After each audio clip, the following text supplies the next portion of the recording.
everybody, it's Romania Black, and we are officially diving into Volume 4 of Heaven Official's Blessing. Ahaha! We're also going to be talking about the last chapter of the Manhua for now, for Volume 7, I guess. They're doing Volume 7 of the Heaven Official Blessing Manhua, and the chapter 89 that goes with it. So sadly, after this week, we won't have a lot of Manhua to talk about for a while until Star Ember comes back to do Volume 8 of the Manhua, which I'm really excited about because it's going to be coinciding very much with Volumes 2 and 3, which is going to be a lot of fun. So, but we are in Volume 4. And this cover, I'm excited for what it's going to be in store, hopefully. Hopefully the cover is not deceiving, right? I did a little bit of math today. I've mapped out the rest of this volume. It's going to go through my birthday, so I'm really excited. But also, I've already pre-ordered Volumes 6 and 7.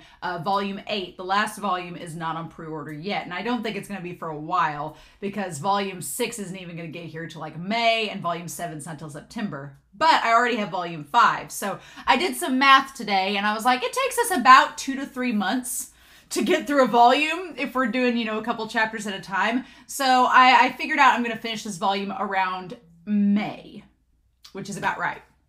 And so I figured up that probably by the time I will be able to get through Volumes 6 and 7, Volumes 5 and 6 this year, as well as getting into Volume 7. The only thing I'm not sure about is Volume 8 and when it exactly is coming out, but we'll see. We'll see. But hopefully the rest of this year is going to be Heaven Official's Blessing. So I'm not complaining because I love this story so much. And I want to savor it for all that it's worth because it does deserve it, doesn't it? I think so. So we are going to be looking at chapters 107 to 109 today. We're going to be looking at that, which takes place with volumes 23 through 52. So a nice little chunk of 3 chapters to get through. Talk about the Manhua. I think that's a pretty good thing. Hopefully we get some good pictures. I'm pretty excited. But yeah, we last left off with the Windmaster. We're trying to find the Reverend of Empty Words, and we've decided to go on this quest to go to Fugu. This city that is not the capital like we thought, but it's a city that is tied to the Windmaster's past, and there's this weird ghostly procession happening. Who knows what's in store with that? So I'm pretty excited though. I'm not gonna lie. I have no clue what to expect, but MXTX is a good writer, so I'm gonna trust her. She's gonna lead us on a path and it's gonna be really good. So we'll see. But I do have a couple comments before we start. JV talked about how Junwoo is a sword otaku because he has these weird swords. He has like a virgin detecting sword, and then he had the sword that was used in the Banyu arc that could detect like if there was a ghost or not. And I'm kind of like, you know what? That's why he likes Shilian so much. Because he finds somebody that's a kindred spirit. Shilian is a sword otaku as well. And so it kind of makes a little bit more sense why Junwoo would be all about Shilian. He's like, I like swords crazy good. You like swords crazy good. Is it a metaphor for something else? Who knows? But yeah, it all makes sense now why Junwoo would have such an affinity for Shilian, because he believes he's somebody he can connect to. I would really like that if at some point in the story Junwoo and Shilian had a little talk about swords, or if we got to see a flashback where Shilian was going through Junwoo's armory and they had a little geeking out about swords.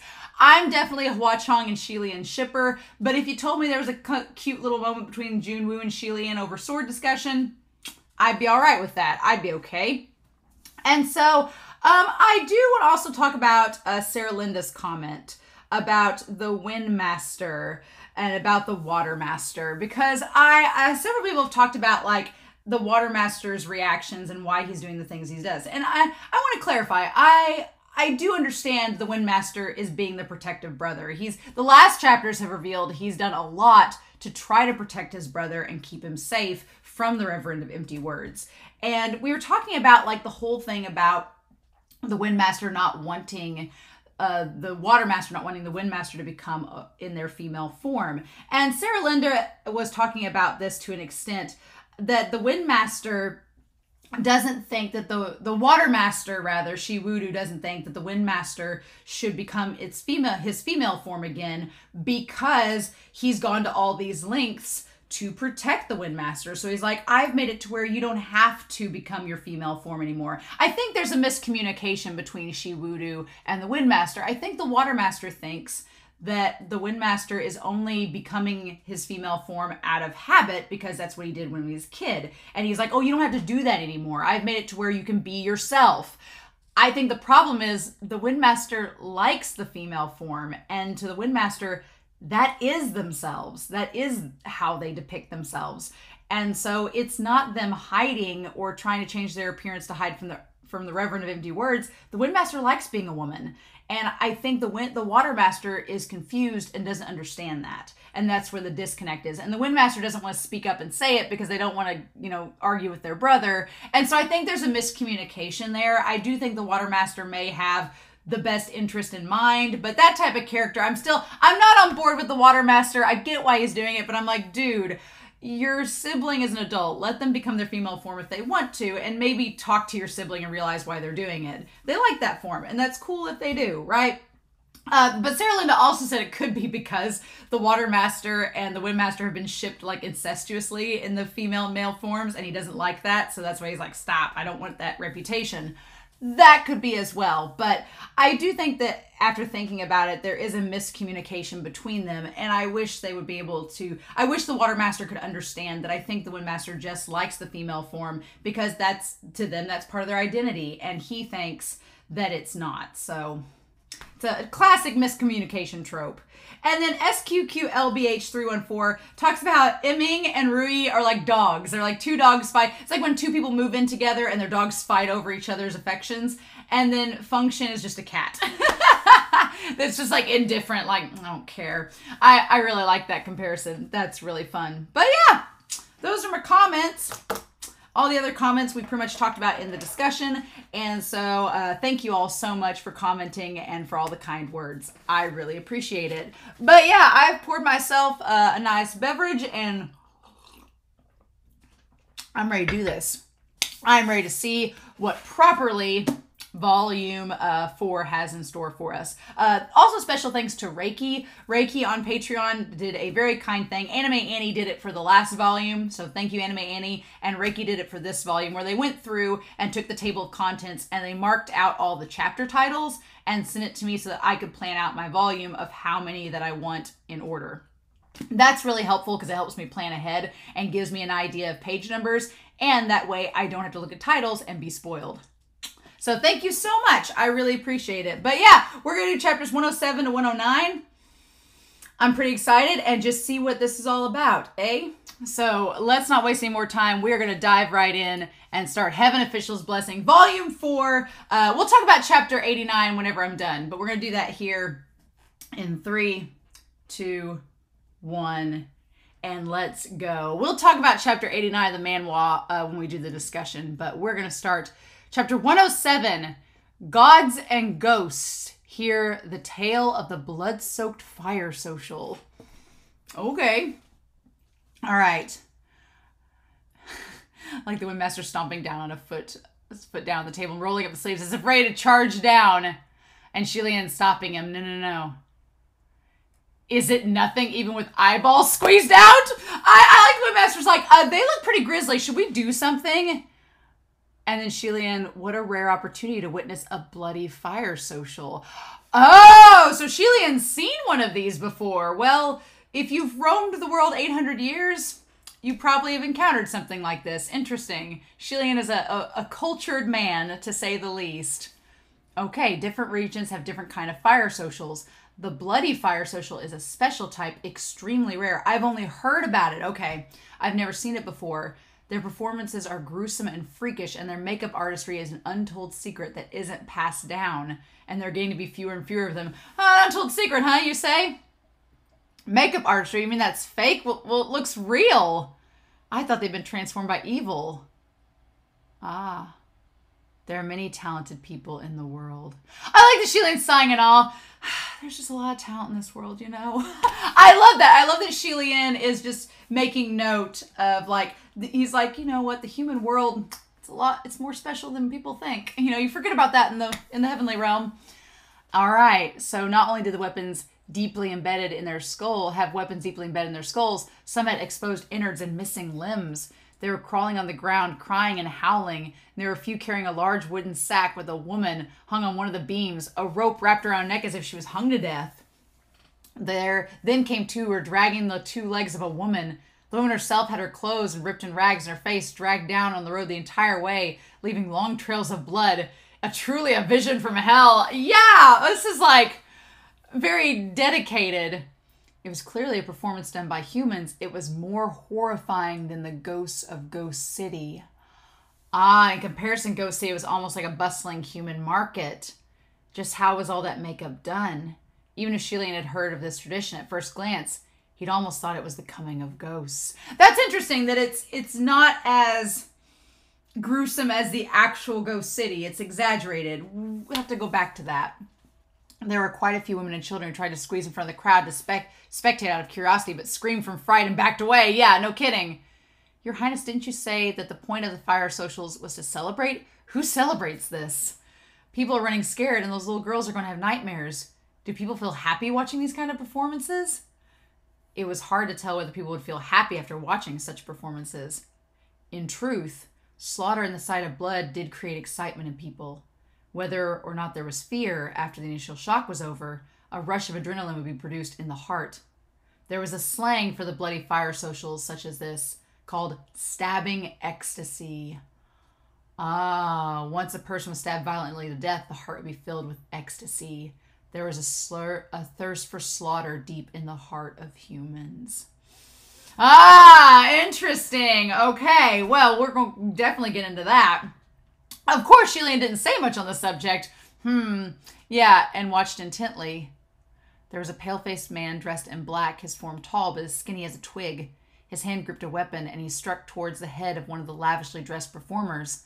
It penetrated the other's skulls, and he took out a long spear right after.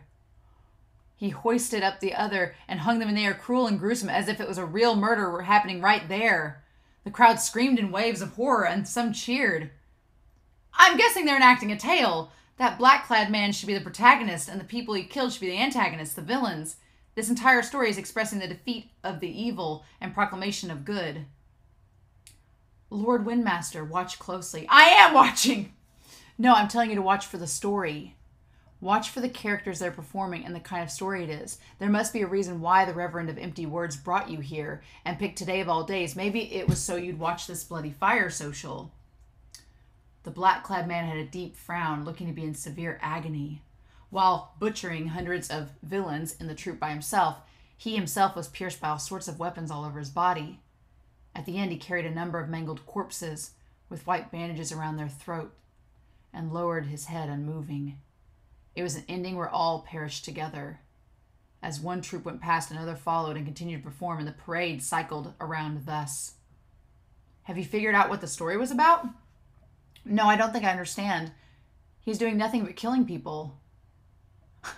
Watchung said lazily, it seems it's not a widely known story. Ask a local to see if there's someone of renown from around here. I like Watchung's like, can we get on with this? Honored guest, how's the show? Isn't it exciting? Oh, it's very good, very exciting. May I ask, who is the character this town's bloody fire social is enacting? Oh, outsiders usually don't know and always have to ask. The fire social of our town, Fugu, enacts the story of a legendary character. This was passed down through word of mouth, but many centuries ago, there was a scholar here named He. It's like him. Although the family of this scholar, He, was very, very poor, he was quite a talented man. He was scarily intelligent and picked up things quickly and precisely. He was also known everywhere as a good son. There's really nothing to say about the guy. Unfortunately for him, he was just very unlucky. Nothing good ever lasts. He studied hard and took the national state exams, and although he clearly did well, the best of all of them, because he didn't pay up a greeting gift to the examiner, he offended the officials. Oh, so this is like the Windmaster, because the family didn't give the fortune teller something, they said he was cursed, right? It's very Sleeping Beauty-esque. They hid his test scrolls, exchanging them for blank ones, and for years he couldn't land a rank. He got engaged. His fiancée was a childhood friend, beautiful like flowers, kind and compassionate. But both his future wife and little sister were kidnapped by a wealthy household who turned them into bed attendants. One wouldn't obey and was beaten to the death. The other couldn't bear the shame and committed suicide. He went to quarrel, but those criminals almost turned around and accused him of committing adultery instead. He was locked up in jail and almost died from starvation. His old ma and pa, 70 years old, begged for mercy, kowtowed their heads an entire night, but it was no use. He was jailed for 2 years before he was released. His mom had no one to take care of her and was long dead from illness. And his dad had to labor for the family by himself and only had but a breath left. He couldn't study anymore and got into business, but because he was too good at it, the other merchants ganged up on him and to suppress him. All the money he made was cleaned away, and instead he drowned in debt. So what'd you think? How could anyone be so unlucky? Shelian cleared his throat quietly and said earnestly, yeah. How could someone other than him be this unlucky? Yeah, I was like, Shelian's the only one that could be more unlucky than this guy. Oh. And then that man went crazy, just completely mad. I like this, like a fun story for him to tell. One night, the day before the last day of autumn, he took up a bunch of weapons and butchered everyone who had hurt him. It was a bloody sight, flesh and gore flying all over, extremely satisfying. Since all those he killed had bullied all the people in the town for ages, everyone cheered for him.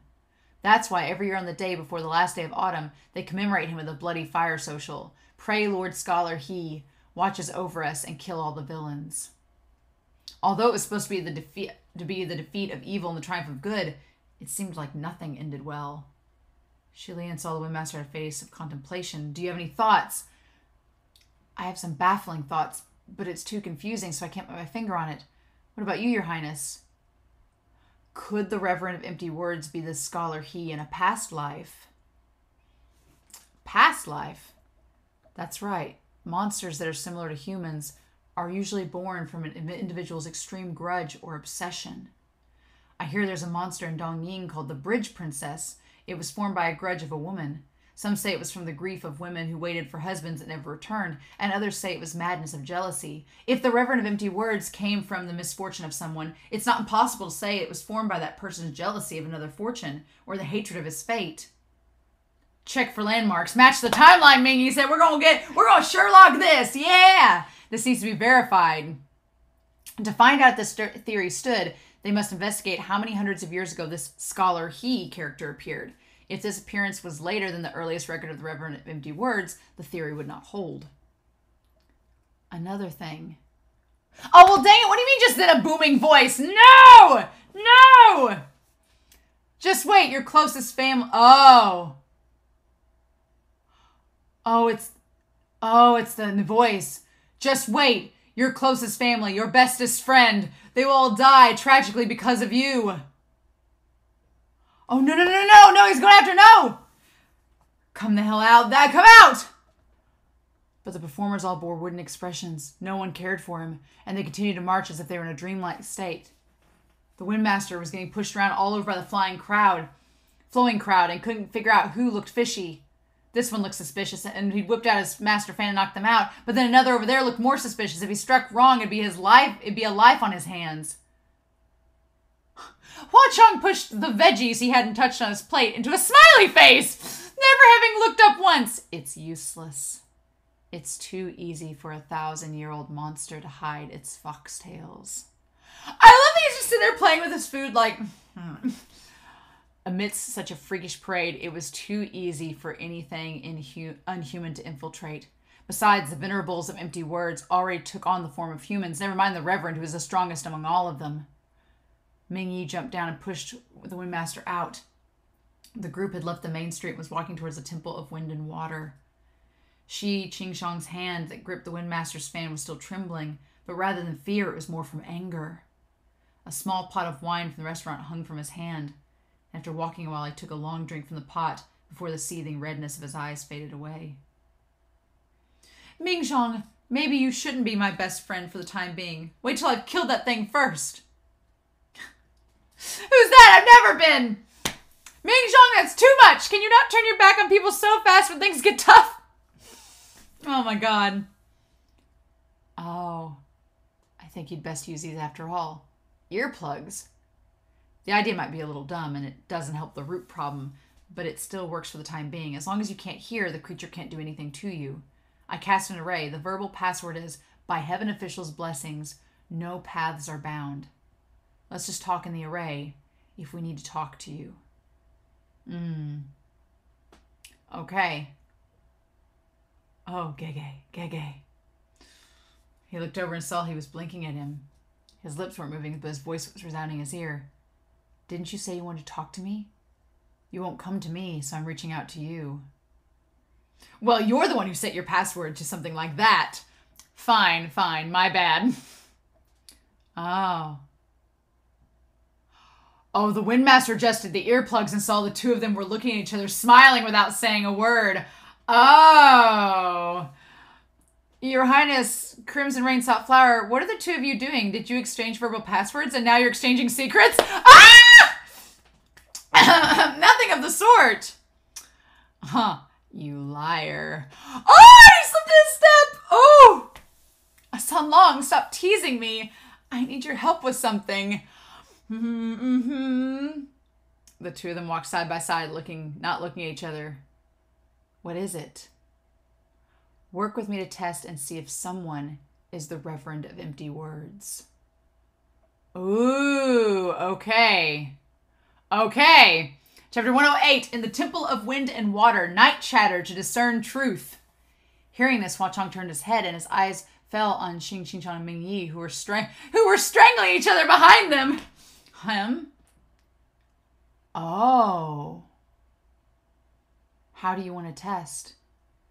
Many years ago, I went up against two venerables of empty words, and even had one cling on to me for half a year. During that period, I tried to trap their words and discovered one of their unique traits. They themselves didn't realize they had a trait, so with a little push, they'll be easily identified. Oh, that's easy. Let's do it this way. The two finished their discussion, and coincidentally, they had arrived back at the broken temple of the water and wind. It was slightly chilly in the autumn air, and the skies were dim. The Windmaster searched all over the head of his brother's divine statue and glued it back on. He righted the two statues and placed them anew in their proper place on the altar. Shilian started a small fire inside the temple using rotten logs he'd picked up from around them, and the four sat around the fire. The Windmaster had his ears plugged and petulantly drank a few swigs, but finally couldn't sit still anymore. We can't possibly just sit around and wait for that thing. Isn't there something we can do for entertainment? He brought it up first, and it was just as Shilian had wanted. Ming Yi poked at the fire and said, You can still think of entertainment at a time like this? It's necessary. That thing wants me scared. This ancestor ain't scared. The Windmaster will play as happily as he will, happier than ever before, and it'll be like New Year's. I hope it dies from anger. How about we roll some dice? Dice again? Betting over big and small rolls again? Your Highness, aren't you perhaps addicted? Oh, what? No. Never mind. There's nothing else around anyway. Dice it is, but there's four of us here. Won't things get a little confusing? It won't. Here. He opened his palms and revealed two crafty little dice. The four of us can form two teams. Song Long and I will be on one team. My lords can be on another team, and we'll compete to see who has the better luck. 2 dice. Each team gets 1 turn. Each person rolls once, and then we add up the rolls of that turn. If the roll is big, that team wins, and they can ask any question that the losing team must answer. Oh, or they can have them do something and say it's like truth or dare, but with dice. This sounds like it could be dangerous. I have a question. Please ask. Why are the two of you so naturally a team? Did you take our feelings into consideration when you divided the teams? Well, if you want to switch up the teams, that's fine too. It makes no difference. Whatever, I don't have any complaints about it, but Crimson Rain Salt Flower has such good luck. Wouldn't we be at a disadvantage? Well, that's not entirely true. Our team San Long might be extremely lucky, but my luck is extremely bad. With the two combined, one good and one bad, don't we cancel each other out, or you complete each other? Oh, good. Then let's have it. Yep. Mingzhong, did you hear the rules? Don't drag me down, all right? Forgive me, but I'm not playing. It's okay if you drag me down too. Never mind. Just come. Just play. Otherwise, it's too sad for me to be a team all by myself. Thus, the four swore to a simple oath of the following rules and started playing. The first round, the Windmaster rolled a 5, Ming Yi a 4, Hua Chong a 6, and Shilian a 1. Oh, Your Highness, your luck is really bad. So bad. Although what Lord Windmaster said is true, could you not say it with such glee? Fine. Then what? We won. The Windmaster asked the two of you something. Then, Your Highness, Crimson Rain Salt Flower, I order you to immediately strip each other's clothing. What? Lord Windmaster? Oh no! He didn't want to see such a repulsive sight. Oh, come now! Don't be a sore loser. An esteemed heavenly official and an esteemed ghost king. You won't bail, right? I'm sitting in place now. Please start your show. He just went for the jugular right there. Like, you're gonna start stripping now, right? Just into the face. Shilian looked to Hua Chong, and Hua Chong flipped open his arms, mouthing the word, Gege. It's not my fault. Feeling helpless, he said, how much do we strip? The Windmaster was only playing around, and of course would not make them look bad. He laughed, his legs shaking. Just 1 layer is fine. Keep a few on for later. Oh my god, he actually wanted to continue. Shilian hesitated and secretly passed his voice. So long. Hua Chong's face showed no ripple of reaction, but the voice next to Shilian's ear was comforting him earnestly. Don't worry. Didn't we agree to let them win a few rounds? They'll lose eventually. That was indeed something they agreed upon, only Shilian had not expected the Windmaster to play like this, and felt like he was slapping his own face. He reluctantly shuffled over to untie Hua Chong's waistband. Oh, they're doing it to each other! Oh! He helped Hua Chong out of his black outer robe, revealing the snow-white inner tunic underneath. Hua Chong helped him out of his outer robe, looking at ease. You know inside he is internally screaming! His hands were slow and gentle, and didn't touch any part of Shilian's body. The two of them really only removed their outer robes. Nothing extraordinary, nothing unseemly, but Shilian felt extremely weirded out. Assuming a proper sitting position, he stammered, again. The second round, the Windmaster rolled a 3, Mingyi a 6, Hua Chong a 6, and Shilian still rolled a 1. Shilian looked to Hua Chong again, the two of them still connected through a private communication array. Sanlong! This is different from what they agreed on. I'm sorry. I forgot just now. Don't be mad, Gege. It's my fault this time. All right, this round, I order you to... Oh, let's stop. Last round, we did the request and strip. This round should be questions. Questions? That's fine, too. Then my first question. Crimson Rain Sought Flower, to you, what's the worst suffering in the world? Like, Windmaster ain't playing around. Hua Chong's smile faded away, and a brief silence settled in the Temple of Wind and Water. Don't misunderstand. I don't mean anything by it. I'm just really curious. To make it as a ghost king like the Crimson Rain Sought Flower, is there really anything left in this world that can make you suffer? Maybe nothing of the sort exists. What do you think? The city of Gu at Mount Tonglu? Oh, are we near? This is Fugu. Are we near the Mount Tonglu? Are we near there? Though there were indeed many who'd come up with that answer when they had pondered the question. However, Hua Chong only smiled faintly. That's nothing to fear. That's not it? Then what is it? His lips curved, but that curve soon disappeared. I'll tell you what it is. To watch with your own eyes your beloved trampled and ridiculed, yet unable to do anything. That is the worst suffering in the world. Hearing this, Shilian's breath stopped. His body froze in that run-down temple of wind and water. Not a single soul spoke. The Windmaster scratched his head and waved his wand. Oh, Mingyi's face remained cold as he poked the fire. Continue. I'm done. Mingzhong, you ask something. He looked at Shilian. Your Highness, what's the biggest regret of your life? Oh my gosh, these guys just aim for the throat! Mingyi was usually quiet, unspeaking, but the moment he opened his mouth, it was unexpectedly a question of such weight, and Shilian was stunned for a moment. Was it his disregard of advice and warnings, and his selfish descent into the lesser realm? Was it his hubris into thinking himself powerful enough to create rain for Yong'an? Was it his wishful thinking that he could save Shanla? Or was it his reluctance in killing certain people? He knew it was none of that. It was a moment before Shilian answered. My second ascension. The other three in the temple all looked at him and speaking. Shilian spaced out for a moment, and it was well before he snapped out of it and said, What is it? Everyone, I've answered the question. Oh. It's nothing. Let's continue. What a damn tease! What a tease! The third round, Windmaster rolled a 2, Mingyi a 2, Hua Chong a 6, Shilian a 1. Shilian sighed a big breath of relief. By heaven official's blessing, they'd finally won. It was finally the Windmaster's turn to be punished, but he was eager and thrilled as if he was afraid of nothing. Come at me! Hit me with your best shot! Then I will. Lord Earthmaster, you first.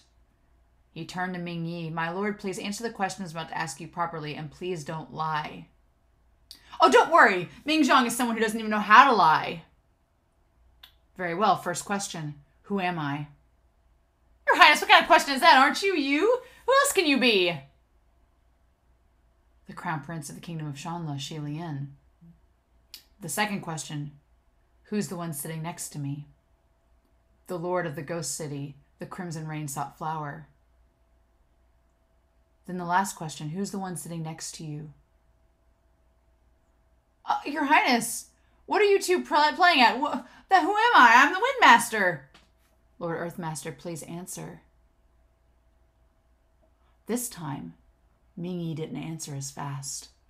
After having run into Venerables of Empty Words many times, Shilian discovered a fascinating trait they possessed. It was this: whenever Venerables of Empty Words spoke, out of 3 sentences, at least one would be a lie. This unique trait was akin to how a normal human being, no matter how healthy or strong, would need to drink water in the span of 3 days. Otherwise, they'd die from dehydration. This could not be changed no matter how powerful one was. The distance shortening array was drawn by Ming Yi. The last one out the door was also Ming Yi. If anyone had meddled, he had the most chances. Therefore, of course, Shilian would suspect him. However, at the time, the Windmaster was obviously distraught, so if Shilian voiced his suspicion, it would no doubt only make the Windmaster even more distressed, allowing for the Reverend of Empty Words to suck more negative emotions from him, fueling his own power. Thus, at the time, Shilian immediately looked over further options, but in reality, he'd never given up the most straightforward possibility. Generally speaking, the Windmaster and the Earthmaster shared a very good relationship, and it'd be impossible for the Windmaster to not notice if the Reverend of Empty Words was pretending to be the Earthmaster. But what if the Reverend of Empty Words really did surreptitiously possess Ming Yi? At the beginning, he wanted Hua Chong to work with him to trap Ming Yi's words. Hua Chong, however, suggested that since they never really conversed, if he was the one to trap Ming Yi's words, it would be unnatural. Why not use the pretense of a game and create opportunities? Let Ming Yi speak himself and see if they could observe and find anything without the Windmaster and the Earthmaster noticing. Yet Ming Yi had always been a man of few words, and even in a fervent atmosphere, each of his words were precious like gold. Earlier in the game, Shilian paid close attention to everything he said, but it was all ambiguous. Nothing that could determine truth or falsehood. In the end, he had to use the killing hand. He borrowed Hua Chong's skill, secretly controlling the roll of dice to make Ming Yi lose intentionally. Then, with the 3 sudden questions, Ming Yi would have no choice but to answer on the spot. Because it was all a game, the Windmaster hadn't realized anything and thought they were still joking around, and thus it couldn't take its chance to sneak in and suck out power, but if Ming Yi answered wrong, it would show himself and Shilian. They could seize him immediately. A creature like the Venerable of Empty Words would lie within 3 sentences. Now Shilian had asked 2 questions, and Ming Yi had answered correctly, which meant if Ming Yi was the Reverend of Empty Words, he would no doubt answer the last one with a lie. Oh, I'm glad I'm reading chapter 109! Oh! If Ming Yi wanted to fudge the test, he could answer ambiguously or pretend to joke. But he answered the first 2 questions simply and succinctly without any tricks, so the last answer should also be the same. Otherwise, it would be out of character for him, which would also prove he wasn't normal. He used a tone that was no different from the last 2 times. One of the 5 elemental masters, the younger brother of the water master Wudu, the wind master Xingshang. Why the hell didn't you say my best friend? Who's that?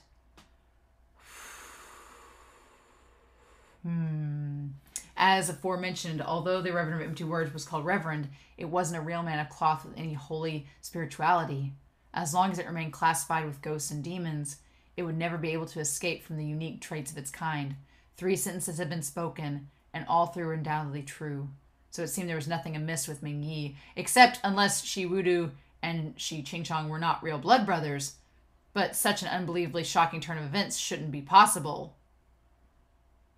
Oh no! Oh shit!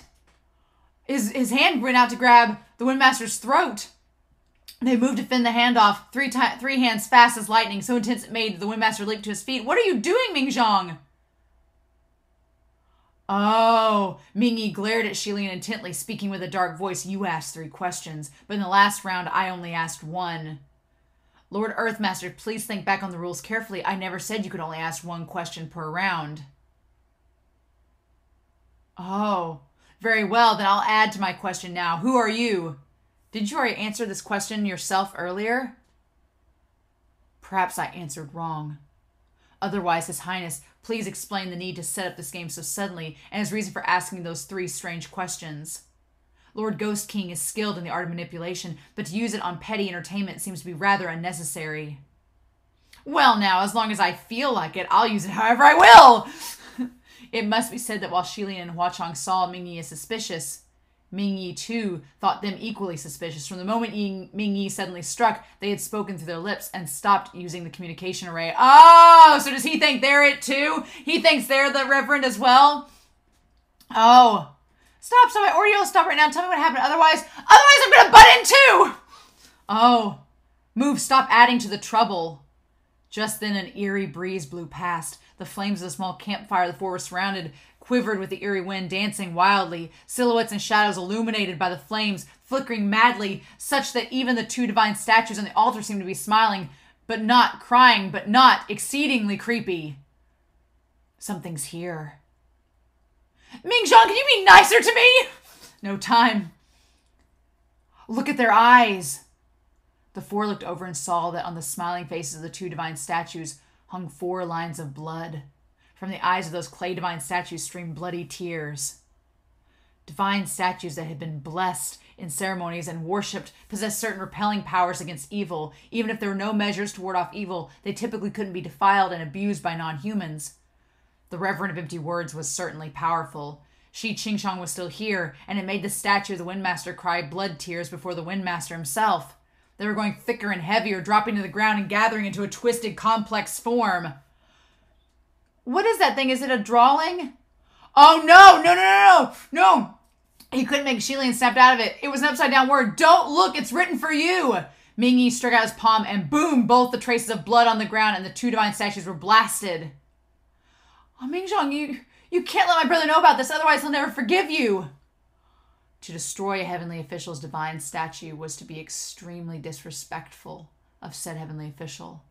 Yet today, Mingyi first cracked the establishment plaque in 2, then blasted the statue into pieces. This was no different than smashing up someone's household and suddenly slapping the face of said household's old master. If this got out and the person in question found out, they wouldn't just sit back and do nothing. A bloody storm would rise from it. Just then, Shilian turned idly and noticed that the plaque that had broke earlier had a blue base and golden characters spelling the words, "The Temple of Wind and Water." But the words had turned into the twisted, bloody red shape, seemingly forming the word death. He covered the Windmaster's eyes and yelled, "Close your eyes! What now?" "Nothing, but the words in the establishment plaque of your temple have changed too. The creature's knows you can't hear anymore, so it's changed to writing." "What the hell? Now I can't see or hear anything. Am I not both deaf and blind?" "Don't worry, just calm down. We're here for you." Mingyi grabbed a hold of the Windmaster's back collar and dragged him aside. The Windmaster has eyes closed and put his palm together in prayer. So reassuring. As the words left his mouth, there was suddenly a large communication, a large noisy commotion that had come from just outside the rundown temple. Black blurs crossed Shilian's eyes, and the next moment, there was a large rowdy crowd of people howling like devils. They poured in like a blackened tide. It was truly full of bizarre strangeness, weird forms and monstrous shapes. Some had decapitated heads, so it was, some of their, the Windmaster couldn't hear and couldn't see, but instinctively sensed the footsteps that were disorderly and chaotic. Why are there suddenly so many people? It's nothing major. It's the night of the parade of the Bloody Fire Social. Let's get out of here. Regarding Bloody Fire Socials, other than parades in the day, sometimes there'd be further entertainment into the night. Not only did the parading performers want to get their fill of scaring people, many common people had also the urge to do the same, and thus they would imitate the eerie makeup of the Bloody Fire Social and use the dark of night to come out and scare others. Unfortunately, the 4 of them seemed to have run into a group of night cruisers. The rowdy crowd of ordinary common people didn't have the same realistic, intricate makeup as the parading troops, but they were nevertheless formidable due to the sheer numbers of them, and it was a sight to behold. Okay, so there was over 50 of them charging into the small temple. The 4 of them were drowned in the pandemonium. Shilian kept looking back, but could only see Hua Chong, who was still next to him, never more than 2 steps away. The other 2 were pushed more than 7 to 8 feet away. Everyone, let's get out! However, among the night cruisers, while some were there purely for fun, there were others who were shrewd small merchants. They weren't letting them leave. Young masters, grant us some rewards.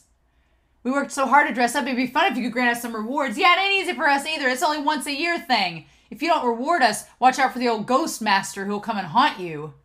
Since this whole affair had nothing to do with him, Hua Chong only watched from the side, not in the least bit anxious. When he heard, he only laughed out loud.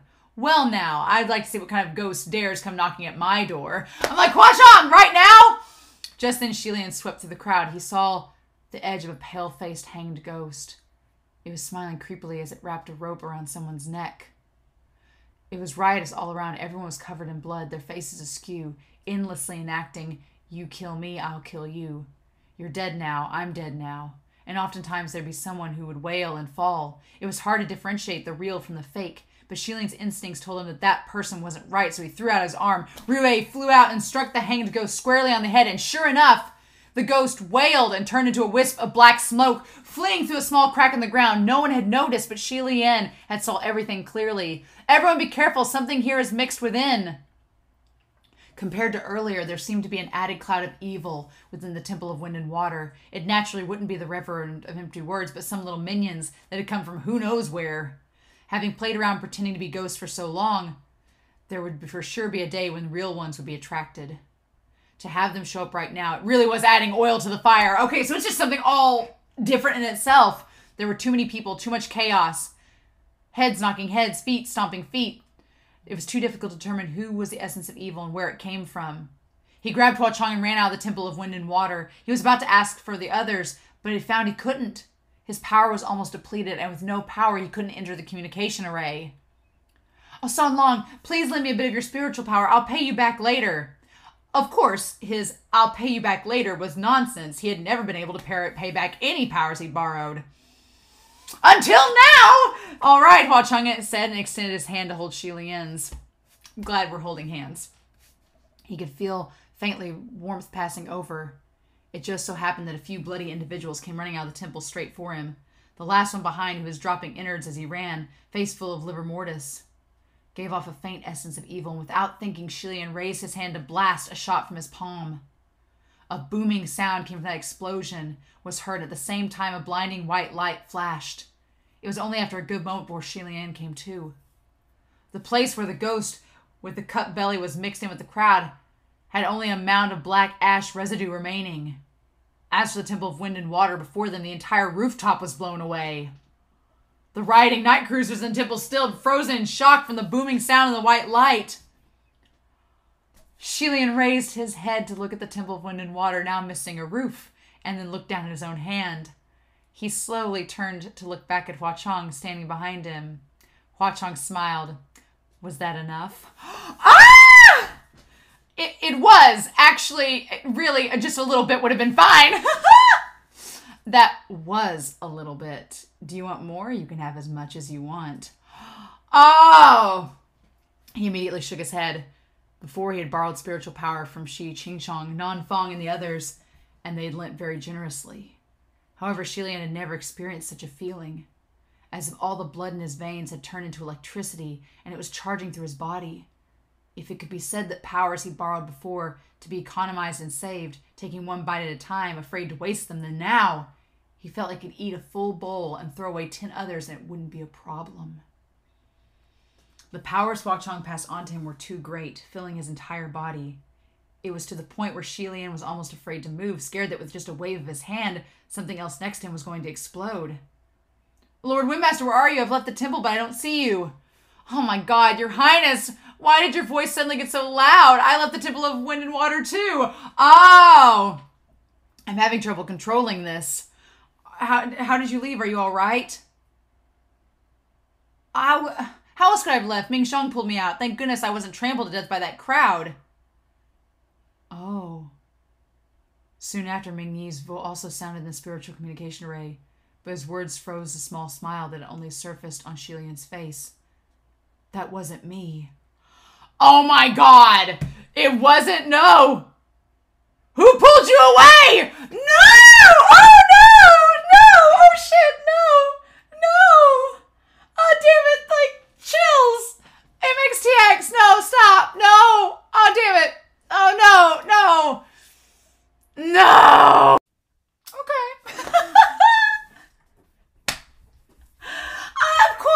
Of course, the first set of chapters in Volume 4 that I cover leaves in a cliffhanger. Why not? I mean, surely the Windmaster is okay, right? Right? Because surely they're okay, because, yeah, I mean, we've got a whole volume to get through. They wouldn't be in any danger right now, right? I really like this set of chapters starting off the volume because it's something different, which is kind of cool because we've had festivals and things in this series already, but it's kind of varied. It's a little bit creepier, it's gorier, it's more macabre. And at this point we're so used to crazy things that this just seems like run of the mill, right? I love this, just like the best cosplayers in the entire countryside. And Shelian's like, isn't that cool? And Windmaster's like, oh my gosh. Like, I figure the Windmaster would be very pleased with the aesthetic, but okay, y'all. Already, like right off the bat, we're 2 chapters in. We're 3 chapters into this story so far, and it's already been like setting stuff up with Shilian and Hua Chong, setting stuff up with Ming Yi and the Windmaster, setting stuff up for later, giving us clues. I wanted to bring Whiteboard Coon out because I don't know exactly to what capacity I will use Whiteboard Coon, but I didn't use him in the last video. And with this series, every time I don't use Whiteboard Coon, it just feels icky, right? It just feels like I should be using him, that we should be writing stuff down. So we are proper into Volume 4 right now, and there are things we need to talk about. So with that being said, I actually did take notes. I took notes for these chapters because I was like, the last volume I just went freeform through it like I've been doing, but this one I wanted to gather my thoughts for because there are certain things I wanted to touch on that I wanted to make sure I didn't miss anything. But we need to talk about the Manhua first. I jumped right in without talking about the Manhua, so we need to go back and talk about that. I'm really sad that Star Ember is done for now because they like literally saved some of the best artwork for last. The artwork of chapter 89 is stunning. It is so good. It is beautiful. And I just couldn't get enough of it. I read the chapter earlier today and I was just sitting there. I had it pulled up on my computer screen, was just like, oh my gosh, this is just absolutely gorgeous. I had been reading through Billy, but for some reason, it was shared in the Discord that Billy is no longer going to be hosting Head Official Blessing. So I was like, well, that sucks. I guess now is the time to do that since it's the end of the volume. But they ended it on chapter 88. I'm like, Billy, you couldn't have translated one more chapter? Really? And so I had to go through Mangago, or however you want to say it, and they had the chapter on there translated, so I would support the official release, but they don't have any English translations for me to access. So I do know Modao Zushi has its manhwa coming out in official English release. So I will probably eventually get that because I want to see it. And I eventually want to read the final chapters. I've not forgotten about that. Those of you that are waiting for me to react to the other Modao Zushi chapters, it's on my to-do list that will probably happen this summer when I have much more time on my hands. So, but it is on my to-do list to get through.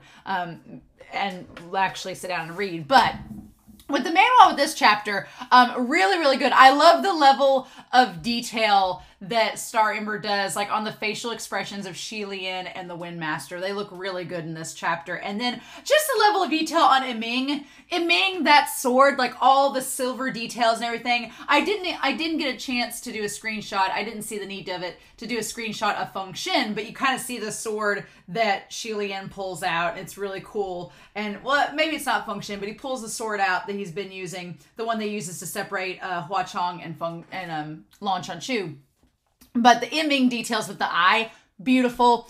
And then I just love Shilian, his expression where he's talking about how if we don't step in the middle of Lan Chanchu and Hua Chong, Lan Chanchu's gonna die because he's not gonna be able to handle it. As the Windmaster has Ming Yi straddled over him, so he can't really do anything. So Shilian goes to strike. Shilian's just drawn beautifully in this chapter. The facial expressions are gorgeous. And Hua Chong, never looks threatened by Lan Chanshu at all. He's just like, he is one-handed, like with Iming swishing behind him, like, boy, I'm about to wreck your world. Just back the frick up. And then Shilian stepping in, which I am glad that we get these chapters drawn, because I love seeing the expressions. The expression on Lan Chanshu's face, he has like the canine teeth. He's like a tiger. He has like the big glowing amber eyes and the little earrings. He looks like a tiger. And Hua Chong is just like, bitch, please. I love that he just goes, like, who you think you are, right? It's kind of funny that Lan Chanshu, he's so overly enthusiastic and he's so like gung-ho against Hua Chong and then against Qirong. And Qirong and Hua Chong are both like, what you gonna do? like they're just not intimidated by him at all, right? Qirong even wants to fight him. He's like, oh, bring him here. You know, I feel kind of bad for Lan Chanshu because he tries to be intimidating and the Supreme Ghost King and Qirong are like, what? Like, it's great. I love it. But I love how Star Ember draws them, especially Lan Chanshu's giant eyebrows. And then there's a really good shot of as the Windmaster blows the roof off of Paradise Manor and like leaps out. He is doing double duty, not only carrying Ming Yi on one arm, but carrying Long Ying on the other and like just going up there. His little buns, his bunny buns, like bouncing in the wind. I love the colors of this panel, like the oranges and the greens. You've got the fiery orange and then the Windmaster has like a green motif with them. It's so beautiful. Like, I was staring at this chapter for quite a while as I was doing screenshots. And then the Windmaster turning back to see what had happened. And it was, I love also, I'm quite envious of people that can draw hands really well because I suck at drawing hands. And there's a craft behind it. Like, to draw all the digits and the bones and everything. Like, it's an intricate craft. And just that shot of the Windmaster with the fan, I'm like, Star Ember, you're showing off at this point. You're just showing off, right? Just flexing that you can draw that beautiful hand, even as it's covered in grime. And again, Shilian with Ruyi, like his hand trembling and shaking. Oh my gosh. And that expression as Shilian looks down to see Hua Chong in the burning Paradise Manor. I wish we'd gotten more of that scene that Star Ember did, but I get it. It's very fleeting. And there's just a moment. The thing about Mongago is they kind of cut off, because it's doing a fan translation, they cut off Hua Chong like right here in his look back to Shilian. So I didn't get a screenshot of it, but it was just like such a fleeting glance. It made me happy though, reading it the same time as these chapters, because I was really sad. I was like, oh no, he's got to leave Hua Chong. And then I'm like, wait a minute, they're together now. So it's fine. It's like a nice little, it's good. And then we see the Windmaster with Shilian, and Shilian's like holding his arm that got cut during the fight, right? During the fight. And I will say, I love that shot of Shilian, even though Shilian is passing off how they're not really in pain. And it makes me sad, like the Windmaster, because it's like, okay, Shilian, so you're just acting like you're not in pain. Okay, that's how we're doing this. Fine. Like, just trying to pass it off. It's so sad. And then Shilian, like this shot of him with the bloody arm, he's like trembling, and his like face looks so sad. Like in that moment, you can feel Shilian's sadness that he was leaving Hua Chong in the flames of Paradise Manor and that he'd burnt up the armory and burnt up his mansion. Like you can feel that pain in his face. And I'm like, Star Ember, how can you? And at that moment, the Windmaster realizing, oh, this is not just a flower-crowned prince, but a martial god. It's like, And then, yeah. So I love the Windmaster's face being like, well, thank goodness he was there. I like that that's like a little subtle hint about the Windmaster's character. Like I said, the last set of chapters, the Windmaster is one of my favorites in this series because they're so animated, they're so outspoken, they're so extroverted, which is kind of the opposite of me. I talk a lot in these videos, but in reality, I am quite introverted. I like draw up all my energy to sit down and blab about this to you all, but I'm pretty quiet in real life. I have to talk a lot for my job, so I usually expend all my energy in that, and then I come home here and I'm like, okay, get my energy back. But I love the Windmaster and how extroverted they are, and that we see a little bit of their vulnerability in this Manhua chapter, and then in these chapters we're seeing it a lot more. So that's like a cool little foreshadowing now that we go back and look at it, right? But Lan Chanshu getting to show him like dazed in the background. You see Ming Yi laying down there on the ground, and Long Ying is like in between the Windmaster and Shi Lian. But then you see Lan Chanshu in a daze. I love this panel where we go back to the fight and we see Shi Lian standing in between Lan Chanshu and Hua Chong. And the way that Star Ember draws Hua Chong's face, Hua Chong looks terrified at the prospect that his strike was parried by Shi Lian, breaking his sword in this panel shot here and causing him damage. Because the last thing that Hua Chong wants to do is hurt Shi Lian, and him hurting him in this moment, it almost makes me wonder if that is even more inclination for Hua Chong to go over the top and helping him later on in volume 3. And now in this volume, because he feels so bad, like Shi Lian felt bad for lighting the Paradise Manor on fire. It's funny, he feels bad for lighting Paradise Manor on fire, and Hua Chong's like, don't care about that manor, not what I'm interested in. And then Hua Chong feels bad for hurting Shi Lian, and Shi Lian's like, I don't care about my body, no big deal. And it's like you should care about your body, Shi Lian. Don't say that. Your body is not like Paradise Manor. It is not replaceable. And then, yeah, the shot of Lan Chanshu here, I like how he's drawn. And I love that just as he sees the sword shatter, he recognizes the strike. And then we end the volume, we end the chapter of the Manhua with his eyes glowing and him saying, Goshi, and recognizing Shi Lian. I'm really sad that we have to wait to see all of the Fengshen stuff, the Fengshen, like Goshi stuff, we have to wait on that. We have to wait on Qirong. I'm just, that's so frustrating, right? That we have to wait on it. It makes me want the Donghua even more. Like, if y'all could release season 2 of the Donghua Studios anytime, that'd be great. That'd be great. If we could release that Donghua by the time I end volume 4, that'd be a birthday wish I'd be all about. But I don't know if we'll get to do that yet. So that's the Manhua. I really like those. I really like that last chapter. So we will not have Manhua reviews for a while, but we have a lot of ground to cover in volume 4. So that'll be all right. So let's talk about volume 4. Speaking of which, we're going to talk about that. Yeah, so I've got my notes about chapters 107, 108, and 109. I am really glad that I read to 109. Even though it was a cliffhanger, 107 and 108 went by so fast. I was like, are you kidding me? And so, yeah, I'm glad I read 109, even though it ended on a cliffhanger. But what can we do, right? You all can read ahead. I'm probably not going to read ahead until a little bit later, next week probably, because of just how things are timed. But I'll sit it out. I'll wait till I get some more comments, and then we can just talk about it next week. So I like the Bloody Fire Social. I like the idea, let me get out my markers. I like the idea that we have the concept that there are multiple kinds of fire socials, which is kind of cool. I like that it's a cultural thing where it's all these different types of festivals and they're represented by different things. I really like that. So the idea of a bloody fire social is more rare than the others. And that kind of makes sense. That kind of makes sense because Shi Lian notes that they're less common, but the whole point of them is that they're the idea of like celebrating this bloodlust, which we'll talk about. And as society gets more advanced, it would seem like that would be a little bit more taboo. And Shi Lian's watched this plane for 800 years. He knows exactly about how these socials work. So I like that he kind of has a teachable moment with the Windmaster. But yeah, basically the Bloody Fire social people are all like the best cosplayers in the world gathered to do this like Walking Dead tryouts. It's great. I love it. It's enough to fool the Windmaster. So that's saying something, right?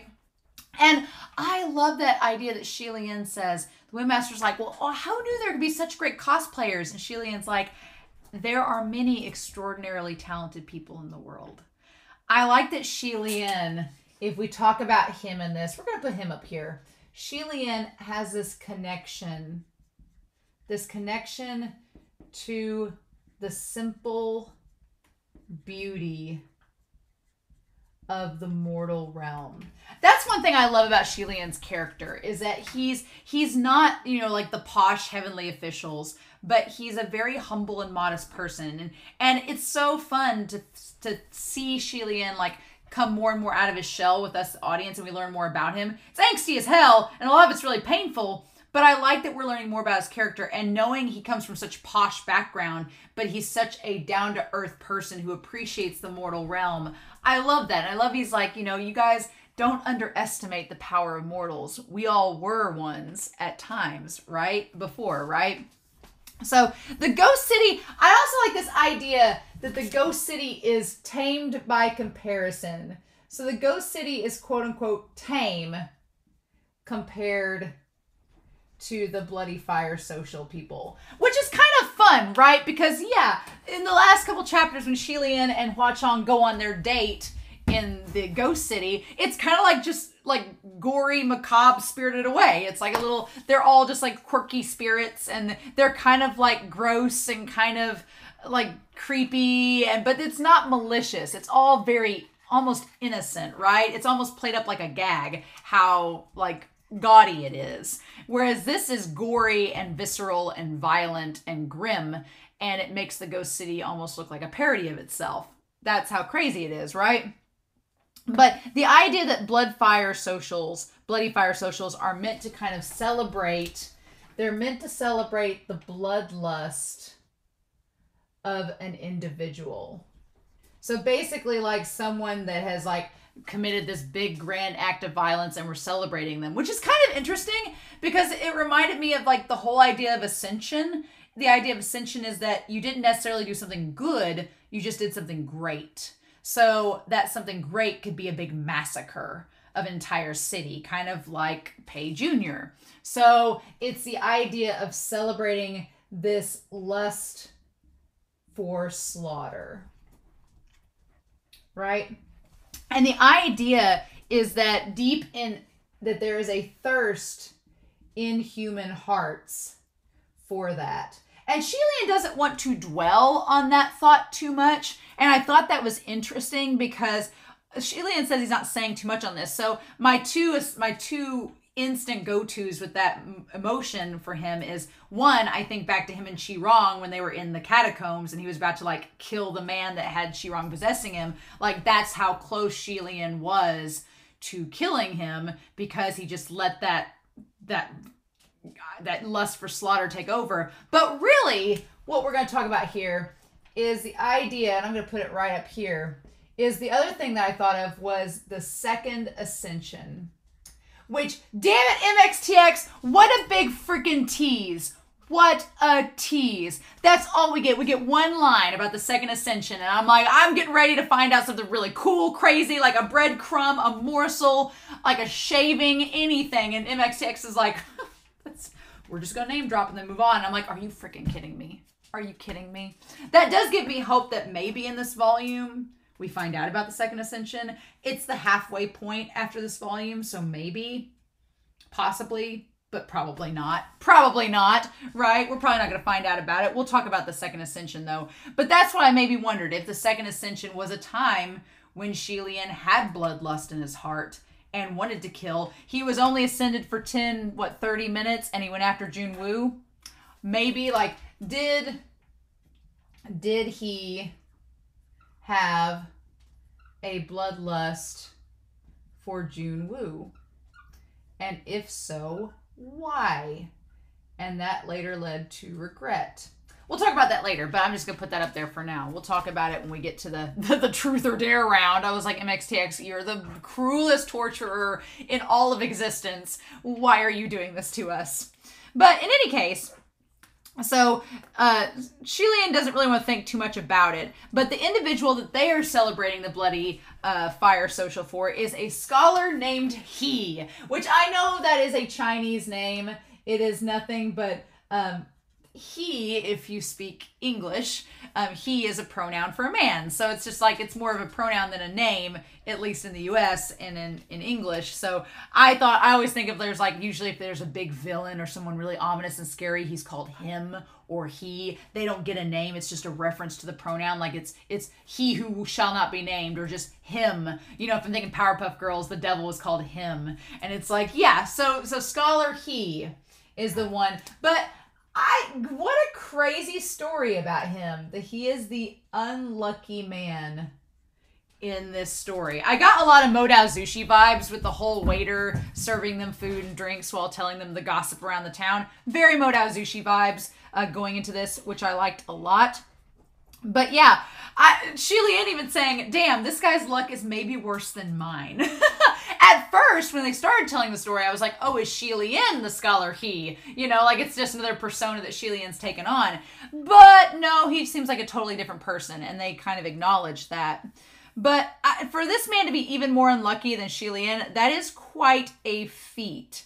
But I thought what was interesting about his story is they say that by the end of it, and this is going to, again, relate to the second ascension, is the idea that what ended up happening was that he went mad from his circumstance, right?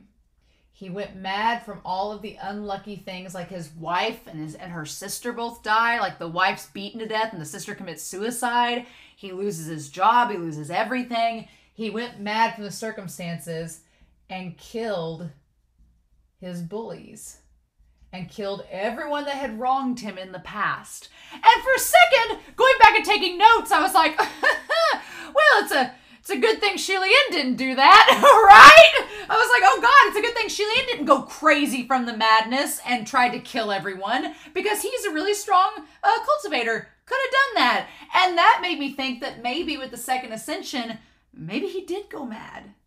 Maybe something happened during that second ascension. We don't know the circumstance of why Shilian would have let that. Because here's the thing.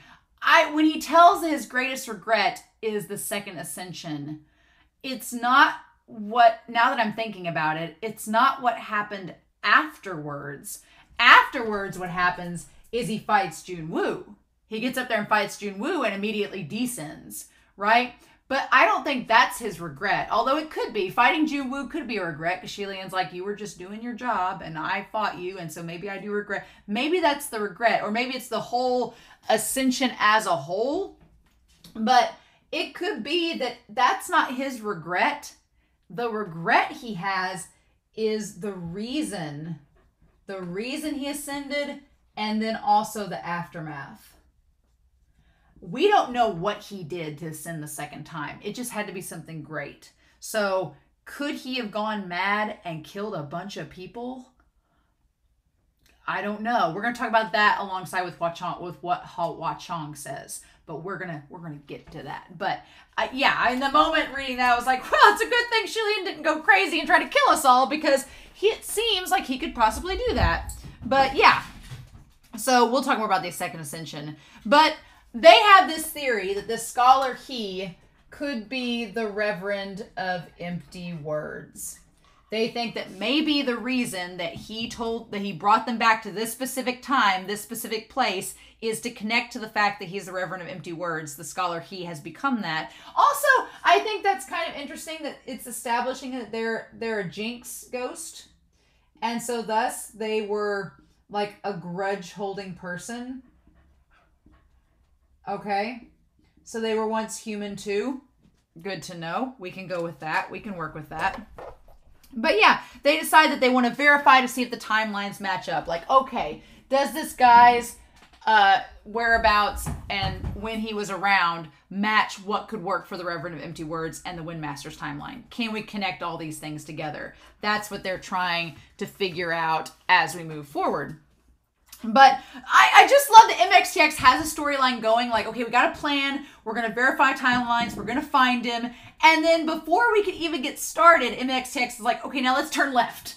Let's not go the direction you think we're going to go. And it's like, wait a minute, what? Because the Reverend makes a proclamation right at that moment. So that does lead me to believe if the Reverend's trying to throw them off from figuring out about Scholar He, that seems like a sign that maybe they're tied to Scholar He, that maybe they were on the right track, and the Reverend of Empty Words decided to throw them off to keep them from finding out too soon. Seems like it could be, right? Because then we take a dip. that he makes the proclamation that the Windmaster is going to lose their closest family and their bestest friend. They'll die because of the Windmaster, and the Windmaster takes him off to get him, which is funny. Because I like that later the Windmaster's like, you need to stop being my best friend, Ming-Yi, so that you won't be targeted. And we'll talk about that in a second. But I wrote on here in my notes, there's this pandemonium. The Reverend of Empty Words has made a proclamation. The Windmaster's taken off to get him. Ming-Yi and Shilian are freaking out. And meanwhile, Hua Chong, who we will put over here, has taken his plate of food and arranged his vegetables in the form of a smiley face. I just love that Hua Chong is just along for the ride. He is along for the ride, and because Shilian batted his eyelashes and gave him the big puppy eyes and was like, won't you help me, Hua Chong? And Hua Chong was like, God damn it. But he does not care. Hua Chong is not interested in helping them. He's just like, I am just here because the man I love asked me to come. I can't say no to him. Fine. I just can imagine the Donghua having him like arranging his peas and carrots in a smiley face being like, you're not going to outwit him, so I don't know why you're trying. And he says that. He says that this is a potentially 1,000-year-old monster that has had a lot of time to practice evading. And he says the phrase, he's too powerful to not be able to hide his foxtails. He's too crafty, right? So something else that's rather interesting is, and I'll put the Windmaster down here, is that the Windmaster and Ming-Yi, several times during this set of chapters, the Windmaster has talked about Ming-Yi being their best friend. And Ming-Yi has denied this. And at one point, it seemed rather suspicious. Like, it's like a red herring where the Earthmaster is like, we're not friends. Who say we're best friends? Who's this best friend? I don't know who they are. And for a second, it almost seems like when Shilian suspects Ming-Yi, it seems like a clue that Ming-Yi is not who they say they are because they say they're not the Windmaster's best friend. But I wondered about this going back and taking notes. If maybe Ming-Yi is denying the whole best friend thing because of the Reverend of Empty Words. If maybe the reason is Ming-Yi is trying to deny that they're the best friend so that they can stay safe to help the Windmaster. Because they know that the Reverend of Empty Words is after the Windmaster's best friend. So if Ming-Yi denies it, then the Reverend of Empty Words might get confused or not think that they are best friends. Maybe Ming-Yi is trying to throw it off and trying to help the Windmaster. We'll see. But Hua Chong, he has not forgotten that he keeps on. Hua Chong is our gentle reminder of things from the last chapter because there's a lot going on in this story at this point. This whole episode set was chaos. I was reading it and starting to get a headache and being like, this is a lot. And not even a lot of exposition. There's just a lot happening, right? So Hua Chong is still wanting to have that private convo with Shilian. He's like, I've not forgotten about that private conversation we're supposed to have, right? Or what did you want to talk about? And Shilian's like, I'm kind of busy, but yeah, we'll talk about it later, right? And he's like, you came into my private array, Hua Chong. And Hua Chong's like, well, you didn't come into mine. And he's like, well, not with a password like that. And they're just flirting back and forth. And then they like smile at each other. And God, I can't wait to see this animated because the Windmaster, if you can picture the Windmaster looking over and Hua Chong and Shilian just like smiling at one another, the Windmaster's like, why are you trading secrets? Why are you trading secrets? What do you know? Why are you smiling at one another? What's happening? I love the Windmaster is out of the loop and they hate it, right? So Hua Chong and Shilian are furthering their bond. Furthering their bond with one another, right? They're smiling and talking. It's frustrating the Windmaster because they can't hear what they're saying. And Shilian is like, hey, we'll talk about that later, but first, let's test. And Shilian believes for a hot second that Ming-Yi might be the Reverend of Empty Words. Or rather, they might be being possessed by them and not be aware of it, right? Because he, in chapter 108, talks about, he's known about the Venerable of Empty Words for at least 6 months because one was attached to him and he knows certain traits about them and how they kind of identify themselves.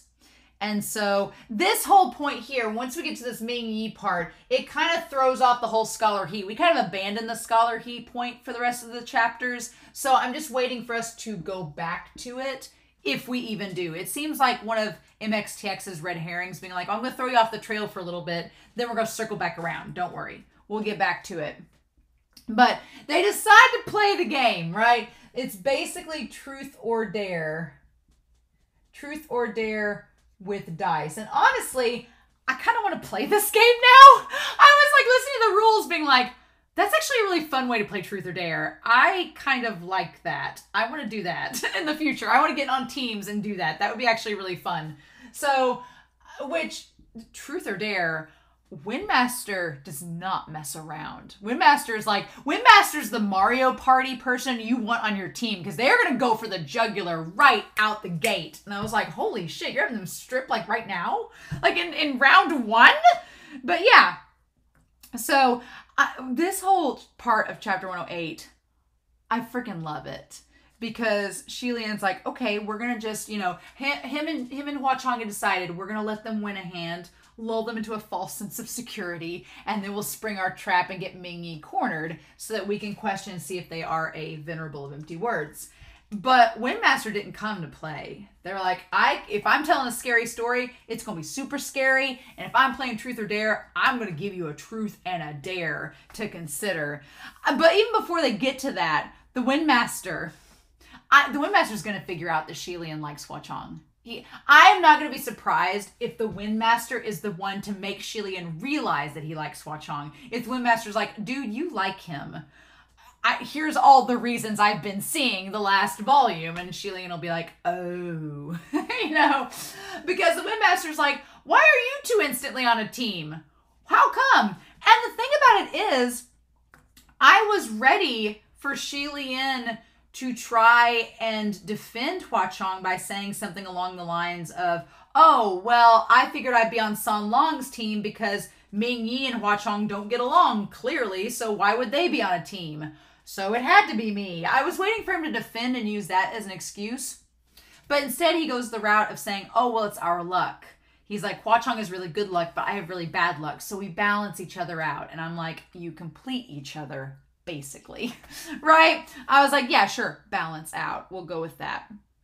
But Ming Yi not wanting to play initially is a great red herring as well, because that just furthers later on in the chapter when Shilian is suspicious and starts vocalizing that. It's like, oh yeah, Ming Yi has been weird. Ming Yi didn't want to play. Maybe it is him. And then when chapter 109 happens and we find out that it is not Ming Yi that's the Reverend of Empty Words, it's like, okay, nice job, MXTX. You got us. Way to go. But yeah, so they lose that first round. And I kept thinking the Windmaster would get a little bit suspicious of the two of them because Hua Chong rolls a 1, Hua Chong rolls a 6, Shilian rolls a 1 all 3 times. Like they're opposite ends of the spectrum. And I kept thinking that the Windmaster would get kind of maybe apprehensive of that, didn't think it was rigged. But again, Shilian has the worst luck, Hua Chong has the best luck. And then they're sandwiched together to balance out. But yeah, the Windmaster's like, all right, strip. It's like first thing right out the gate. And I want to make note that we have this idea that they have to strip and then they have to answer the questions. Shilian is very much a truth in Truth or Dare. He'd rather answer questions all day long. Hua Chong is like, let's do the dare. Let's do the damn thing. But I want to make note, when they do the stripping, Hua Chong never touches Shilian. That part there was so good where he's so gentle and he just gently takes the robes off without touching him. I'm like, oh, Here's the thing. Hua Chong, I love how MXTX talks about Hua Chong not having a reaction, not saying anything, not showing any emotion, doesn't even touch Shilian, just gently takes off the outer robe without touching him at all.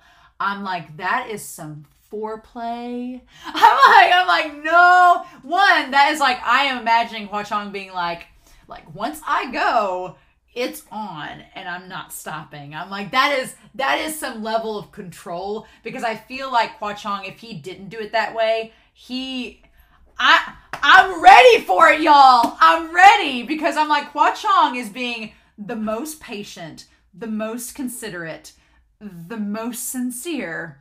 But I'm like, the moment he gets the green light, it is going to be on, and I'm ready for it. I'm just ready for it already, right? It's great. And so, yeah, he basically never touches Shilian, and Shilian's meanwhile panicking. He's like, red lights are going off, SpongeBob's flying around with papers going everywhere. He's freaking out. And then, yeah, Hua Chong, he forgot that they need the... Yeah, I love that Hua Chong's like, oh, I'm so sorry, Gege. I forgot that we weren't supposed to lose the second round. I'm like, you shrew.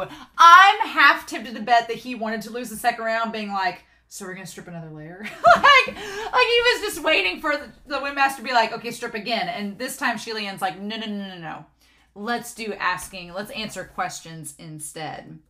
So these two questions that are asked for each of them, I feel like are the absolute crux of the story, right, at this point.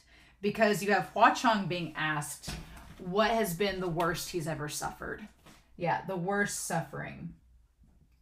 The worst suffering that he's ever had before. Because the Windmaster said, oh, well, wasn't it Mount Tonglu where, you all were disintegrated down and fighting thousands of ghosts and getting killed over and over again until two of you or one of you ascended?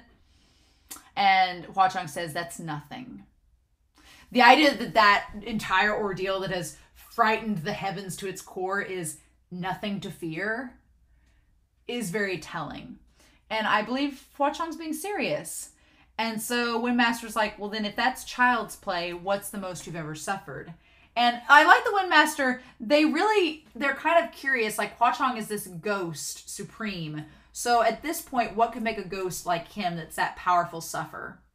And he says verbatim, to watch with your own eyes your beloved be trampled and ridiculed, yet unable to do anything. And it's like, well. And that is the most on-the-nose Shilian referenced. So Hua Chong basically, that one line says a lot in the moment, right? Because what it is suggesting is that, one, Shilian is the loved one. There's no question. But two, Hua Chong has seen him trampled and ridiculed.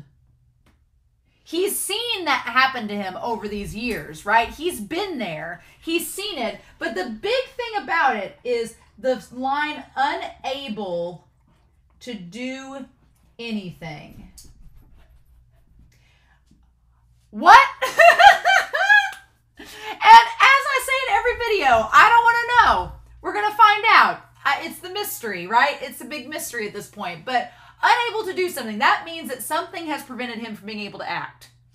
And we don't know at what point he's been able to act. We know that now he can act. Now he can protect Shilian. But what's the deal? How does that work? My question is, and this will probably tie to that, is I want to find out in the novel, when did Hua Chong first show up? Show up to fight the 33 gods. When did he show up to fight the 33 gods? Did we get that? Did we get that? I'm gonna, hold on a second. Okay, so I went back to volume 1 and found on page 157 in the chapter called The Red Clad Ghost, that they talk about that Hua Chong openly challenged 35 heavenly officials. They find out he's from the city of Gu, which was referenced in this chapter. It wasn't a place where people cultivated poison, but the city itself was a great venom. Every few hundred years, tens of thousands of ghosts descended upon the city to butcher one another until only one remained, and the venom was brewed. It usually ended in complete elimination, but those few who were capable enough to make it out alive would emerge as a devil incarnate. Only 2 such ghosts had ever made it out of the city in the past several centuries. One is the Blackwater, as we found out, and the other is Hua Chong. So Hua Chong came out of the city of Gu and basically was formed, maybe? So that's the question. Like, did Hua Chong, when he initially died, did he go to the city of Gu and fight his way out and get stronger and stronger and stronger? And then once he got out of the city of Gu, he was the Hua Chong we know. And that's when he went to fight the gods, the 35 heavenly officials. But here's the thing. So they go back saying there was nothing the Heavenly Emperor could do. They had to accept the challenge. There's nothing Junwu. So has Junwu met Hua Chong then? So that's a thing? I forgot about that. The 33 heavenly officials wanted to show the world a crazed, dazzling defeat, blah, blah, blah. And then that's when they lost. But the only two that declined were Mu Qing and Feng Shen. They thought the challenge was beneath them and didn't care to take it. Okay. So timeline-wise, if we're looking at that, then Hua Chong, he had to have been, he first appeared after Shanla fell. So sometime, well, that's the thing too. We don't know exactly because it's after Shilian descended, but the question is, was it after the first ascension or the second? It would be interesting if it was after the second, and this is all tied to that whole second ascension, Hua Chong becoming the supreme ghost from Mount Tonglu around the time that Shilian fell from his ascension. If that was all, that's the thing. I went back to check this chapter. It does not give us a time frame because of course it doesn't, because MXTX is a big tease and wants us to figure out later. But it does tell us that it had to have been after the first descension. So it's after the events of volumes 2 and 3. But we don't know if it was before the second ascension or after. So what we've gotten from Hua Chong's question there, from his answer, is not only that the worst thing that's ever happened to him is him having to watch Shilian be trampled and ridiculed and not be able to do anything, but that at some point he was incapacitated and couldn't do anything. That's the thing that's kind of crazy, is at some point he could not help Shilian. We don't know why. We don't know how. We don't know if he was like locked up in Mount Tonglu and couldn't escape till after the trial, once he became a ghost. We don't know. But for some reason, he's not been able to help Shilian until this specific point. For whatever reason. So that's a mystery. That's part of the mystery. All right, so we've got that. And then everybody's kind of like, And then Ming Yi, I like that the Windmaster's question is about suffering, because the Windmaster's had this unfortunate life. And Ming Yi's question to Shilian is, what's your biggest regret? So I feel like that kind of connects to the Windmaster. You have the Windmaster asking about a question of suffering and curiosity, because the Windmaster's kind of suffering in these chapters. And then Ming Yi's question is about regret. Okay. All right. And so that leads to Shilian.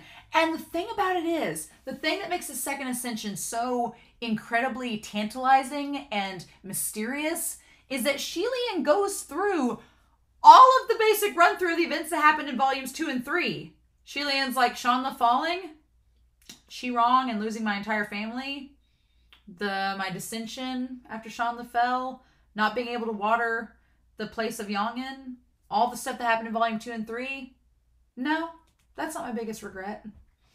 Like, we had all of that, and that's not your biggest regret? No, it's the second ascension. So something, whatever caused the second ascension, is his biggest regret. We don't know what that is. And so it's such a damn tease. But I love it. I love it. I'm like, okay, MXTX, I'll play. I'll file it away for now. You're just teasing us at this point, but okay, it's fine. But yeah, I wrote down, so what happened? So, and then I like that Hua Chong changes the subject because he doesn't want to elaborate. Like Shilian says, oh, it'd be the second ascension. And then just kind of spaces out, and Hua Chong's like, this is not a topic we should be talking about. Let's move on, right? So he takes that moment to not, he doesn't want to elaborate because he knows it's making Shilian uncomfortable. It's like, good on you, Hua Chong. Good on you. So then we get to the 3-question thing with Ming Yi. They finally went around, and then Shilian reveals that the Empty Words, the Venerable of Empty Words, cannot tell 3 sentences in a row that do not contain at least one lie. And so his whole thing is he's going to ask 3 quick questions to see if they're the Reverend of Empty Words. And Ming-Yi answers the questions to the point where Shilian's wondering, well, the only reason it could not be true is if the Wind Master and the Water Master aren't biological siblings, but that seems wrong. So then Ming-Yi must be telling the truth. But then Ming-Yi reaching for Shilian to choke him out, being like, are you who you say you are? So Ming-Yi this whole time has been doing his own research as well and has been suspicious of Shilian too. Because Shilian was thinking, well, Ming-Yi was the last one to leave the array when they made it back at the Poochie Shrine. They were the ones that could have meddled with it, so they were the most suspicious. But Ming-Yi's been thinking Shilian's been suspicious as well. So it's just this big old cycle, right? And Shilian, I like that when he grabs for Shilian's throat, Hua Chong defends instantly, like he goes to stop him. And so I like that Ming-Yi suspects Hua Chong of manipulation from the get-go and says it. And Hua Chong's like, yeah, if I'm manipulating anything, I'll do whatever I want. So if you got a problem with it, shove it. I'm just like, I just love the animosity. It's just like dripping from Hua Chong to Ming-Yi. He's like, you're a traitor and I'm only not killing you because my boyfriend over here is not going to be happy if I do that. So just leave me alone and leave Shilian alone. And it's like, oh my God. It's great, right? So then chapter 109, the Wind Master is... I like that this whole time the Wind Master has been kind of left out of the conversation, and Ming-Yi and Shilian and Hua Chong are trying to figure... I like that all 3 of them are trying to figure out the Reverend of Empty Words for the sake of the Wind Master, but they're leaving the Wind Master out to protect him, and the Wind Master's like, do I have to butt in? I love it. It's like, I'm going to get in the middle of things if you don't invite me back. It's so funny.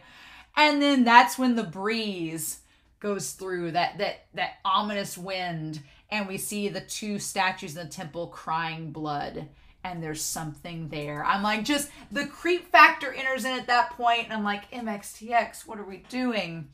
And then I love that Ming-Yi is such a tsundere. Such a tsundere, right? Such a tsundere. I've joked in the past that Pei Jr. is a tsundere. No, Pei Jr. is just a shy boy. Pei Jr. is just super shy and awkward and doesn't know how to talk to girls, and him and Banyu are perfect. But Ming-Yi is a definite tsundere. They're like on the outside being like, I don't care. I don't have any cares. Whatever, I'm not your best friend. But then 5 seconds later, they're grabbing the Wind Master by their collar and dragging them away. And the Wind Master's like, start being nice to me. And Ming-Yi's like, stop. I love that Ming-Yi is just doing their most to help the Wind Master while not letting the Wind Master know that they're helping. And the Wind Master's like, what did I do to deserve this? And so then the statue starts, the blood coming out of the statue's eyes, which is a really cool visual, and I'll be excited to see it one day, years from now, get animated, hopefully. But it starts to form words, and the plaque starts to change words, and Shilian figures out, crap, the Reverend of Empty Words has realized that the Wind Master has their ears plugged, and now they're trying to confuse it and get it to see words, knowing that it still has its sight. So Shilian's like, crap. And in order to protect the Wind Master, Ming-Yi breaks the statue of the Water Master. Breaks the Water Master statue and the placard. This is the interesting thing about this moment, is that the Wind Master's like, oh no, like you broke my brother's statue and the plaque, like don't let my brother find out. He's gonna be really mad. I wondered in that moment if since it's considered a deep disrespect to destroy a Heavenly Official statue and the placard, and Ming-Yi has done both, I wondered if the Water Master is going to end up attacking Ming-Yi.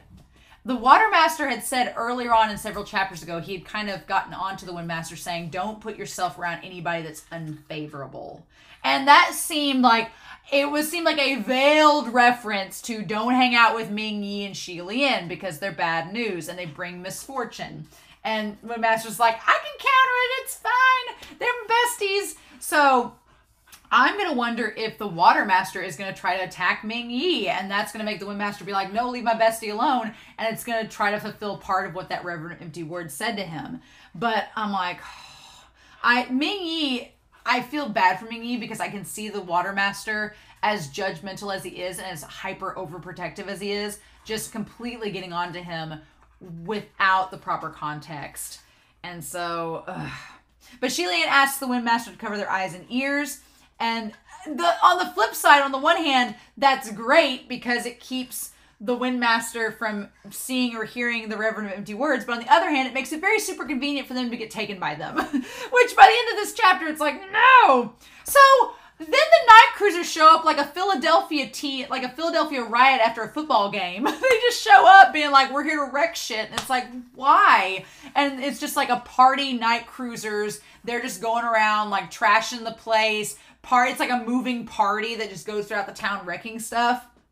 And the funny thing is, and I hadn't even thought about this until Shilian brings it up, is that they've been doing these festivals every year and they look so ominous and they generate a lot of negative, scary energy. Of course, an actual ghost and actual evil spirits would attach themselves to the group.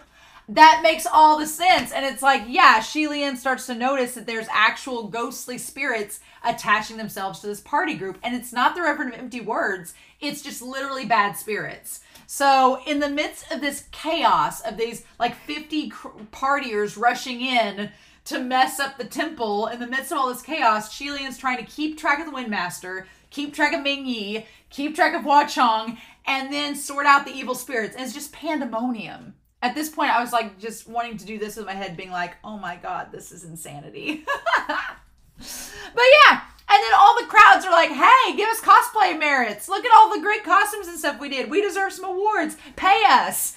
And they're just causing so much chaos. And they mention in the chapter, I wanted to go back to this, what they mention up here. It was towards the end of the chapter where they talk about the old Ghost Master. Like, if you don't reward us, watch out for the old Ghost Master who will come and haunt you.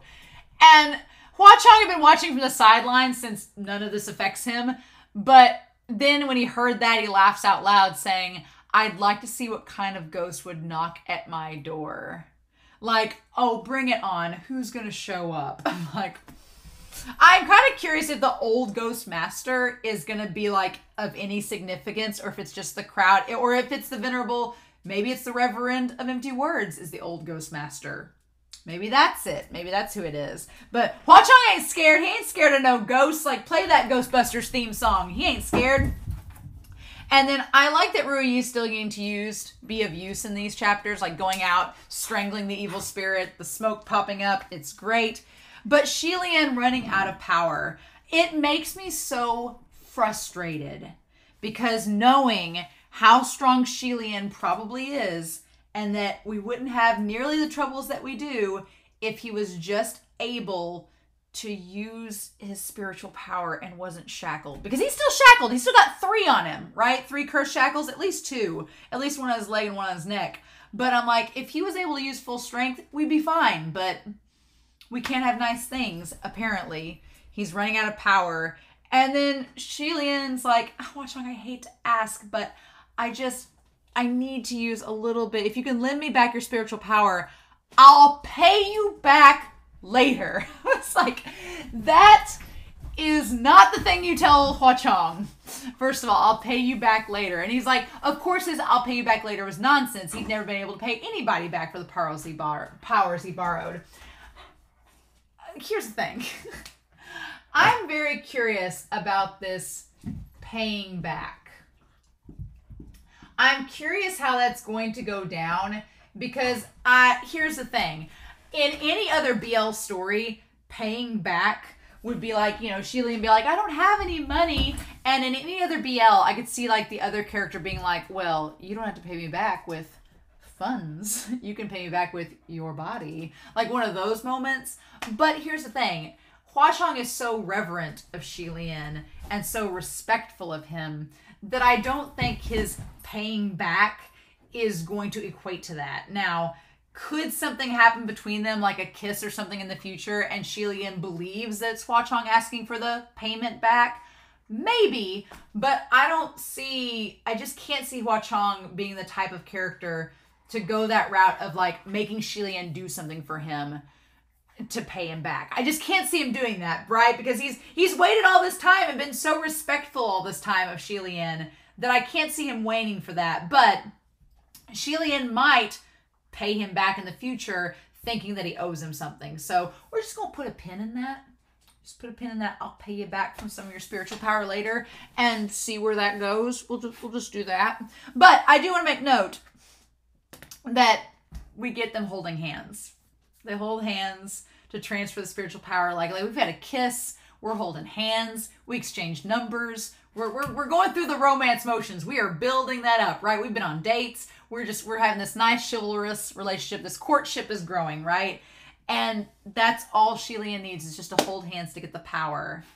And he gets some power. I love that it's just this big bang and it like blows the roof off the temple. And he like looks to Hua Chong being like, I said a little. And Hua Chong's like, that was. I love it. I love that was a little power. And Shilian's like, well, crap. All of the little powers I've been borrowing has been nothing compared to this. So it just establishes how strong Hua Chong is, that he's that powerful. It's just another little example of how strong he is. And then in the midst of the chaos, in the midst of everything, that's when the Windmaster gets rescued. And that was honestly the end of this chapter where that was honestly scary, where we had the conversation and he's like, oh, Mingyi grabbed me. And then I got chills, y'all, where it was like, that wasn't me. And then Shilian's like, then who pulled you away? And then there's the cliffhanger. I'm like, that just made like the hairs on my arms stand up. I was like, that's scary stuff. I don't like that. So yeah, definitely the second ascension. Gonna put a pin in that. Put a pin in Hua Chong at some point being incapacitated that he can't help Shilian. Gonna put a pin in that. Gonna put a pin in this pay you back later sort of situation. And then the idea that Mingyi has broken the statue and the placard of the Brothers Temple. Gonna put a pin in that too. But having a dang cliffhanger. I'm very excited to get some comments on this video and touch base with them next week with the next set of chapters. The chapters I have down for next week are going to be chapters 110 to 112. So, and I planned out everything pretty well today. I sat down and planned it out to some nice chunks. There's going to be a couple of 4-chapter parts. There's going to be a couple of 2-chapter parts. And then there's going to be a couple of 3-chapter parts. So it's all kind of spread out. But the page numbers I cover are all going to be roughly around the same. That's kind of how I based it. I did it off of page numbers because I didn't want to read too many pages, but not too few. So if we end on a cliffhanger like this, we'll just end on a cliffhanger. And maybe I'll read ahead. Maybe I won't. It'll kind of depend on my schedule and what I can do. But y'all, I'm really excited. My birthday is going to hit while we're still on this volume, so that's exciting. I'm hoping it ends around this point. but we'll see. We'll see if we even get at this point. I'm hoping so, but... So I'm curious, y'all, to know your comments and thoughts down below. Please no spoilers, hints, or clues, but I'm very excited to see what all setup gets brought up later. And we barely even touched on the Reverend of Empty Words. We're assuming that's who's taken Windmaster, but not sure. Gonna find out. But in the meantime, I hope y'all have a wonderful week. Please stay safe, take care, and yeah, I'll be back very soon with the next set of chapters for Heaven Official's Blessing. Bye, y'all.